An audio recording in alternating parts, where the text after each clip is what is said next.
नमस्कार दोस्तों, स्वागत है हमारे यूट्यूब चैनल मार्गदर्शन क्लासेस में।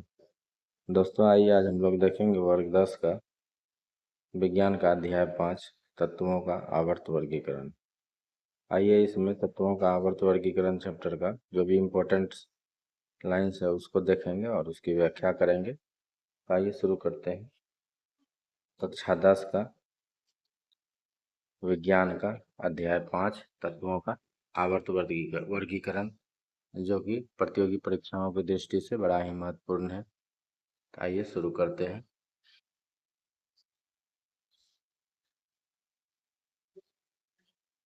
हमारे आसपास के पदार्थ तत्व मिश्रण एवं यौगिक के रूप में उपस्थित रहते हैं। तत्व ऐसे पदार्थ जो एक ही प्रकार के अणुओं से मिलकर बना होता है उसे हम लोग क्या कहते हैं, तत्व कहते हैं। जैसे सोडियम, सोना, मैग्नीशियम, लोहा इत्यादि। तीसरा है, अभी तक 118 तत्व का खोज किया गया है। 118 तत्व प्रकृति में पाए जाते हैं। तत्वों का वर्गीकरण का आवश्यकता क्यों पड़ा है, ये उसको हम लोग देखते हैं।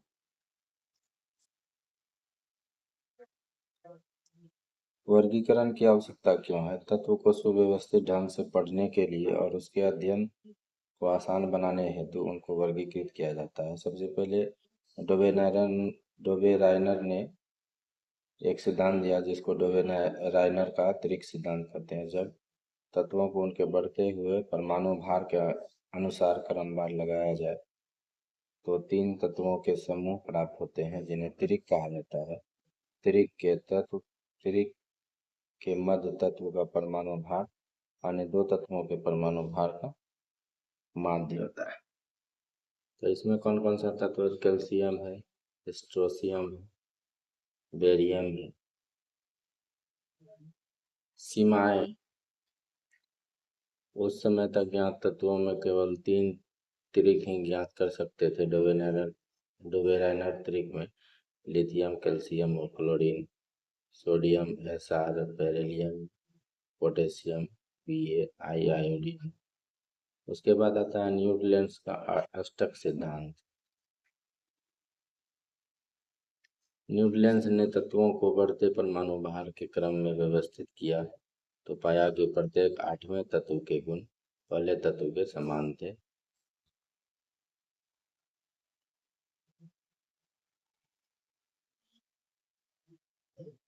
इसकी तुलना संगीत के अष्टक से की गई, इसलिए इसे अष्टक का सिद्धांत भी कहा जाता है। तो संगीत का अष्टक क्या है कि सा रे गा मा, ये संगीत का अष्टक है। उदाहरण लिथियम एवं सोडियम धातु के समान गुण है।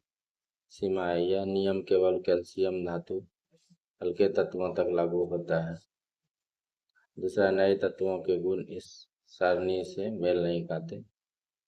तीसरा, सारणी में तत्वों को सामंजित करने के लिए न केवल 2 तत्वों को एक साथ रख दिया बल्कि असमान तत्वों जिनके गुणों में कोई समानता नहीं थी एक स्थान में रख दिया गया है। इसमें आइए आगे देखते हैं। मेंडलीव की आवर्त सारणी क्या है? तत्वों के भौतिक और रासायनिक गुण उनके परमाणु द्रव्यमानों के आवर्त के फलन होते हैं। ये मेंडलीव ने सबसे पहले कहा। दूसरी है कि मेंडलीव की आवर्त सारणी तत्वों के रासायनिक गुणधर्मों पर आधारित है। किस पर है? रासायनिक गुण पर आधारित है। इसमें 5 ऊर्ध्वाधर स्तंभ हैं।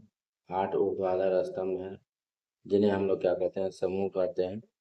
और 7 क्षैतिज पंक्ति है जिन्हें हम लोग क्या कहते हैं? आवर्त कहते हैं। इस तरह जो होगा ये क्षैतिज है और इस तरह ऊर्ध्वाधर खड़ा जो है ये 8 स्तंभ है, इसको समूह कहते हैं।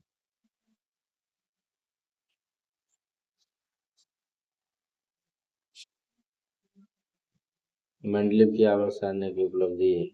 1 नंबर में अज्ञात तत्वों के लिए अतिरिक्त स्थान छोड़े गए, जैसे स्केडियम, गैलियम तथा जर्मेनियम। 2 नंबर में समान गुणधर्म वाले तत्वों को एक ही साथ स्थान मिल गया। तीसरी, पिछली व्यवस्थाओं को छोड़े बिना ही अप्रिय गैसों का पता लगाने पर उन्हें अलग समूह में रखा जाता है। सीमाएं: समस्थानिकों की स्थिति स्पष्ट नहीं की। दूसरा, हाइड्रोजन का स्थान निश्चित न होना। तीसरा है कुछ तत्वों का परमाणु द्रव्यमानों के अनुसार अनुचित क्रम।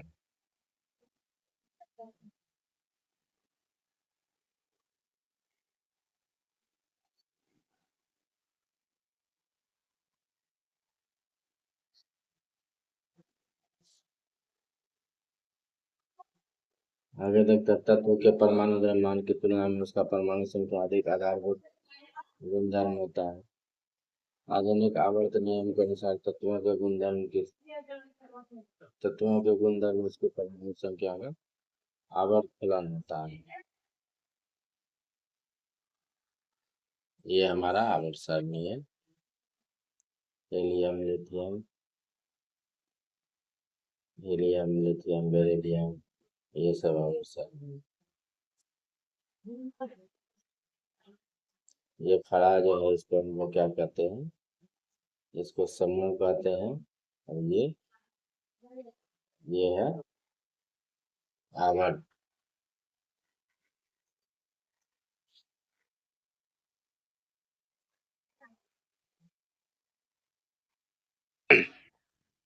आइए आगे देखते हैं मेंडलीव के आवर्त सारणी के दोष। आधुनिक आवर्त सारणी के दोष आवर्त सारणी द्वारा दूर हो गए। समस्थानिकों की स्थिति स्पष्ट हो गई। समान परमाणु संख्या वाले तत्व एक स्थान पर समान समूह में रखा गया। दूसरा है कोबाल्ट, जिसकी परमाणु संख्या 27 है, वह निकल परमाणु संख्या 28 से पहले आएगा। तीसरा है परमाणु संख्या सदैव पूर्ण संख्या होती है, अतः हाइड्रोजन व हीलियम के बीच में कोई तत्व नहीं आएगा। आइए आगे देखते हैं परमाणु संख्या किसे कहा जाता है। परमाणु संख्या को जेड से निरूपित किया जाता है। परमाणु संख्या अणु के केंद्र में पाए जाने वाले प्रोटॉन और प्रोटॉन की संख्या के बराबर होता है। ये मेंडलीव की आवर्त सारणी के अनुसार है। दूसरा है आधुनिक आवर्त सारणी में 18 ऊर्ध्व स्तंभ है जिन्हें समूह कहा जाता है, और 7 क्षैतिज पंक्तियां हैं जिन्हें हम लोग क्या कहते हैं, आवर्त कहते हैं। किसी भी आवर्त में पाए जाने सभी तत्वों में कोषों की संख्या समान होगी। उदाहरण के लिए lithium 2 1, beryllium 2 2, boron 2 3, carbon 2 4, nitrogen 2 5। इन सभी तत्वों में कोषों की संख्या समान है। एक समूह के सभी तत्वों में संयोजी इलेक्ट्रॉन की संख्या समान होती है, जैसे H1, लिथियम 2 1, नाइट्रोजन 2 8 1। यहाँ गलत दिया हुआ है दोस्तों, ये जो है ना सोडियम होना चाहिए 2 8 1 के, यानी पोटेशियम 2 8 8 1। सभी तत्वों में संयोजी इलेक्ट्रॉनों की संख्या एक समान एक होती है। समूह में नीचे दिए जाने पर कोषों की संख्या बढ़ती है। किसी भी विशेष आवर्त में पाए जाने वाले तत्वों की संख्या इस बात पर निर्भर करती है कि किस प्रकार इलेक्ट्रॉन विभिन्न कोषों में बढ़ा जाएगा। आगे देखते हैं विभिन्न कोषों में भरे जाने वाले इलेक्ट्रॉन की संख्या के आधार पर आवर्त में तत्वों की संख्या बता सकते हैं। किसी कोष में इलेक्ट्रॉनों की अधिकतम संख्या 2n² द्वारा निरूपित किया जा सकता है, जहां n दिए हुए कोष की संख्या को दर्शाता है। कोष के एल n की संख्या, कोष के में l की संख्या, n की संख्या हो जाएगा 1, कोष l में हो जाएगा 2, और 2n² बराबर 2। दो तत्व प्रथम आवर्त में 2 तत्व हैं, और दूसरे में 8 तत्व प्रथम आवर्त में 2 तत्व। आवर्त सारणी में तत्वों की स्थिति उनकी समस्थानिक क्रियाशीलता को बढ़ाती है। संयोजकता इलेक्ट्रॉनों द्वारा तत्व द्वारा निर्मित आबंध का प्रारूप तथा संख्या निर्धारित होती है। आइए आगे देखते हैं आधुनिक आवर्त सारणी की प्रकृति। संयोजकता क्या है। परमाणु के सबसे बाहरी कोष में उपस्थित इलेक्ट्रॉनों की संख्या संयोजकता कहलाती है।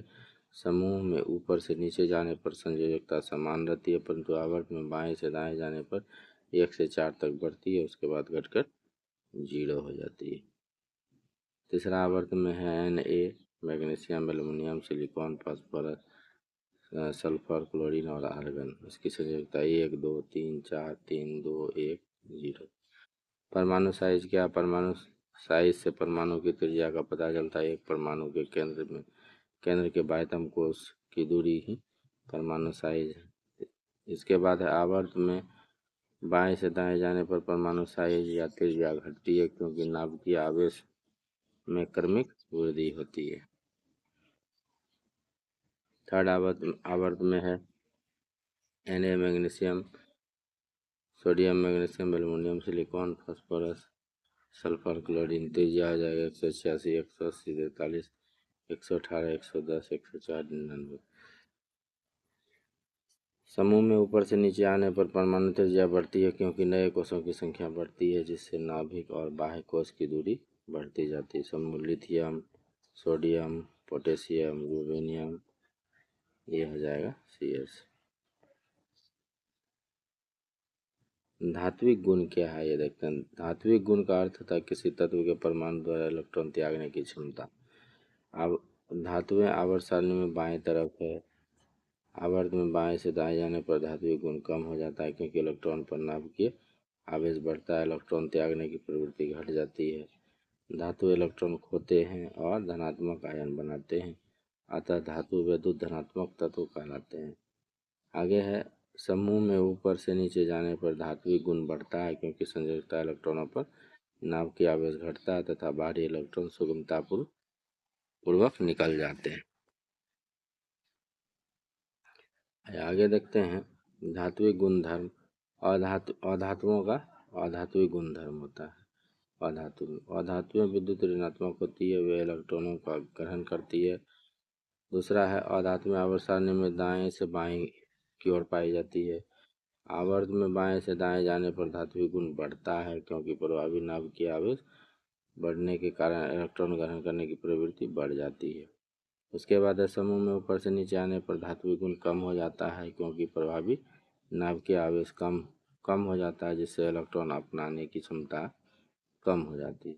चौथा आवर्त सारणी के मध्य में उप धातु और अर्ध धातुएं पाई जाती है। ये कुछ गुण धातुओं के तथा कुछ गुण अधातुओं के दर्शाते हैं। इसके बाद है धातु ऑक्साइड क्षारीय प्रकृति के होते हैं, जबकि अधातु ऑक्साइड अम्लीय प्रकृति के होते हैं। आइए परमाणु साइज, आवर्त में परिवर्तन कारण, समूह में परिवर्तन कारण। 1 नंबर में परमाणु का साइज इसमें कम होता है। प्रभावी नाभिकीय आवेश बढ़ जाता है, जिससे नाभिक एवं इलेक्ट्रॉन के बीच परस्पर आकर्षण बढ़ता है, फलस्वरूप इलेक्ट्रॉन और नाभिक के मध्य दूरी घटती है। इसमें समूह में परिवर्तन बढ़ता है, नए कोष के जुड़ने से के कारण बाहरी कोष और नाभिक के बीच की दूरी बढ़ती जाती है। आगे देखते हैं धात्विक गुण में हो जाएगा। इसमें धातु में कम होता है, प्रभावी नाभिकीय आवेश बढ़ने के कारण संयोजन इलेक्ट्रॉन त्यागने की प्रवृत्ति घट जाती है, इसमें बढ़ता जाता है। प्रभावी नाभिकीय आवेश कम हो जाता है तथा संयोजी इलेक्ट्रॉन त्यागने की क्षमता बढ़ जाती है।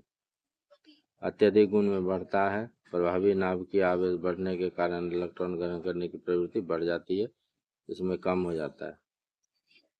प्रभावी नाभिकीय आवेश कम होने के कारण इलेक्ट्रॉन अपनाने की क्षमता कम हो जाती है। तो थैंक्स फॉर वाचिंग वीडियो। दोस्तों, अगर हमारा वीडियो अच्छा लग रहा है तो लाइक एवं सब्सक्राइब कर दें। तो इस तरह हम लगभग NCERT के सभी वर्ग के साइंस के बुक का नोट्स एवं सॉल्यूशन लेकर आते हैं, जो कि प्रतियोगिता परीक्षाओं की दृष्टि से बड़ा ही महत्वपूर्ण है। हमारा वीडियो अगर अच्छा लगे तो प्लीज़ लाइक एवं सब्सक्राइब कर दें। धन्यवाद दोस्तों।